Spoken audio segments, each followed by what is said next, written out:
I am here with the one of the new topic, principle of inheritance and variation.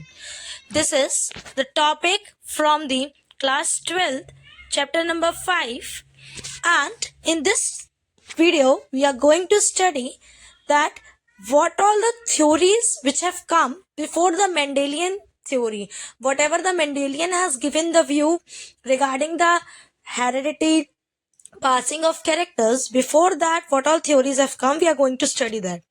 First of all, let us start with the term heredity. Heredity means transmission of characters or traits as well as variation from one generation to another.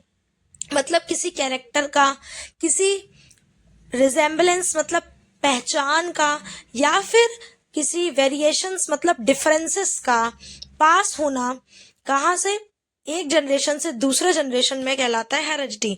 और ये होता कैसे? Direct genetic descendants. इसका मतलब है directly jeans के transfer के through. इसमें जो जीन का ट्रांसफर है वो एक जनरेशन से दूसरे जनरेशन में होता है और इस प्रोसेस को हम बोलते हैं हेरिडिटी और इसकी स्टडी को बोलते हैं हम genetics. So genetics is the study of inheritance. Inheritance मतलब passing of characters and variation. Variation means passing of differences. The term genetics was coined by William Bateson. William Bateson ने ये genetics term दी थी 1906 में. अब हम pre Mendelian theory पढ़ेंगे. ये जो थ्योरीज है ना, बेसिकली ये बिलीव करते थे जो कैरेक्टर्स है वो मिक्स होते हैं. लगभग थ्योरीज ये बिलीव करती थी कैरेक्टर्स आर गेटिंग मिक्स्ड. तो इसलिए इनको थ्योरीज ऑफ ब्लेंडिंग इनहेरिटेंस भी बोला जाता है. ठीक है. फर्स्ट थ्योरी थी vapour theory. It was given by the mathematician Pythagoras. तो इधर पे पाइथागोरस सोचते थे कि जो हमारे एनिमल बॉडी है उसमें जो ऑर्गन्स हैं, सारे ऑर्गन्स कुछ ना कुछ वेपर्स रिलीज करते हैं और ये वेपर्स जो है नया इंडिविजुअल बनाता है कंबाइन करके. मतलब एक ऑर्गन है, सपोज हार्ट, किडनी, जो भी हमारा ऑर्गन है, सारा कुछ एक वेपर रिलीज करेगा और सारे ऑर्गन्स की वेपर एक साथ मिक्स होंगी और फिर बनेगा एक न्यू इंडिविजुअल. सेकेंड है fluid theory. Fluid theory Aristotle ने दिया है और एरिस्टोटल जो है एक ग्रीक फिलोसोफर थे. उन्होंने बोला था जो मैन का सीमेन होता है वो प्योरिफाइड होता है ब्लड की तरह, मतलब पूरा प्योरिफाइड ब्लड है. और जो फीमेल का जो मेंस्ट्रुअल फ्लूइड है वो इम्प्योरिफाइड ब्लड है. ठीक है. उनका बेसिकली जो फीमेल का मेंस्ट्रुअल फ्लूइड है उसको वो कह रहे थे कि ये फीमेल का सीमेन है और मैन का सीमेन बिल्कुल प्योरिफाइड होता है, बट फीमेल का प्योरिफाइड जो फीमेल का सीमेन है वो इतना प्योरिफाइड नहीं होता, ठीक है, जितना कि मैन का होता है. तो दोनों फ्लूइड्स जो हैं वो कंबाइन होते हैं जब इंटरकोर्स होता है, जब मेटिंग होती है, और दोनों फ्लूइड कंबाइन होने के बाद फिर फॉर्मेशन करते हैं न्यू इंडिविजुअल का. और इसमें जो फीमेल सीमेन है वो प्रोवाइड करता है सब्सटेंस एम्ब्रियो के फॉर्मेशन के लिए, और जो मेल सीमेन है वो एम्ब्रियो को शेप देता है और वाइटलिटी मतलब एक एग्जिस्टेंस देता है. नेक्स्ट है pre formation theory. Pre formation theory पे जो जिन्होंने प्रपोज की थी वो सारे प्री फॉर्मिनिस्ट कहलाते थे. प्री फॉर्मिनिस्ट मतलब उन लोगों का कहना था कि जो न्यू इंडिविजुअल्स हैं वो छोटे छोटे टाइनी फॉर्म्स में ऑलरेडी प्रेजेंट है, मिनिएचर फॉर्म्स में, जिसको हम बोलते हैं होम्यान्यूक्यूलिस, HOMUNCULUS. होम्यान्यूक्यूलस के फॉर्म में ऑलरेडी वो प्रेजेंट है. किसमें? जो ऑर्गेनिज्म है, जो एग्जिस्टिंग ऑर्गेनिजम्स हैं उनके कुछ सेल्स में. तो कुछ बिलीव करते थे कि स्पर्म में प्रेजेंट है, कुछ बिलीव करते थे कि वो ओवम में प्रेजेंट है. तो जो ये बिलीव करते थे कि जो मिनिएचर फॉर्म है उस एनिमल का स्पर्म में प्रेजेंट है तो उनको स्पर्मिस्ट बोला जाता था, और जो बिलीव करते थे ओवम में प्रेजेंट है तो उनको ओविस्ट बोला जाता था.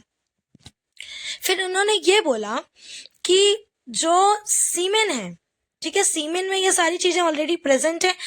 जो ल्यूवेनहुक थे, ल्यूवेनहुक ने ये बिलीव किया था कि मैन का जो सीमेन है, क्योंकि ल्यूवेनहुक ने तो मैन के सीमेन से ही डिस्कवरी की थी लिविंग सेल की, तो उसने ये देखा था कि सॉरी, ल्यूवेनहुक ने जो मैन का स्पर्म है उससे डिस्कवरी की थी लिविंग सेल की।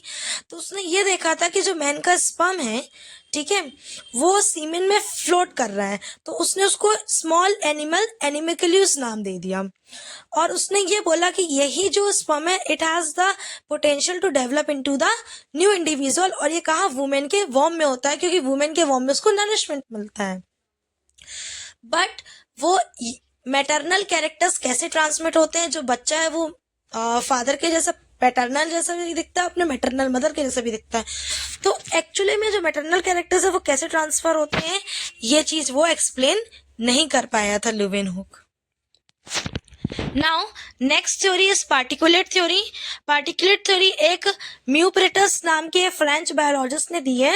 उन्होंने बोला कि कुछ माइन्यूट पार्टिकल्स होते हैं जो कि रिप्रोडक्शन में यूनाइट होते हैं और न्यू वंस को बनाते हैं। और बेसिकली बायोलॉजिस्ट था तो थोड़ी सी थ्योरी करेक्ट भी लग रही है इनकी। फिर एक थ्योरी थी पेंजेनिस। तो चार्ल्स डार्विन ने बोला कि एक टाइनी पार्टिकल्स होते हैं पेंजी या गेम्यूल्स, जो कि एक एनिमल प्रोड्यूस करता है और वो बॉडी के हर पार्ट में प्रोड्यूस होते हैं, ठीक है। और फिर वो हर पार्ट में प्रोड्यूस होने के बाद रिप्रोडक्टिव सेल्स में जाते हैं, और रिप्रोडक्टिव सेल्स में जाके एक एक पार्ट को गाइड करते हैं कि हाँ ये वाला सेल इधर से आया ना, गाइड करेगा कि ये चीज ऐसे बननी है, वो चीज वैसे बननी है। मतलब सपोज एक किडनी ने एक छोटा सा टाइनी पार्टिकल बनाया, ठीक है, टाइनी चीज फॉर्म करी और वो भेज दिया गैमेट के पास। तो अब गैमेट के पास एक इन्फॉर्मेशन होगी कि हाँ किडनी ऐसे बनेगा। इनका कुछ कहना इस तरह से था। उसके बाद फिर उन्होंने ये बोला कि जो यंग वन होता है उसमें ब्लेंडिंग होती है, इसलिए मैटरनल पैटर्नल दोनों कैरेक्टर्स होते हैं।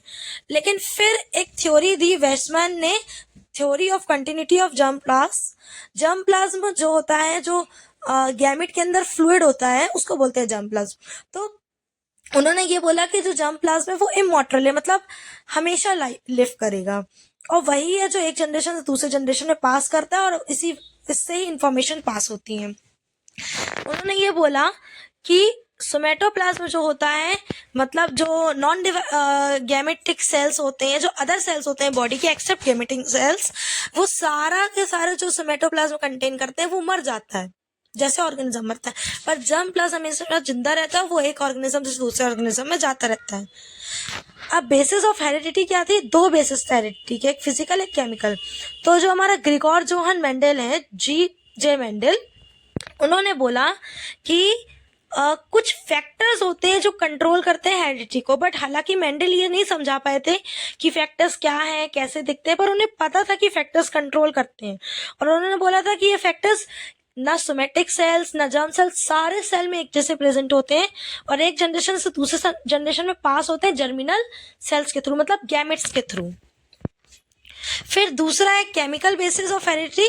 उन्होंने केमिकल बेसिस ऑफ हेरिडिटी में ये बोला गया था जो जीन्स है उनकी एक छोटी सी सेगमेंट होती है क्रोमोसोम, मतलब क्रोमोसोम है बड़ा सा धागा, उसके अंदर छोटे छोटे से टुकड़े प्रेजेंट होते हैं जीन्स।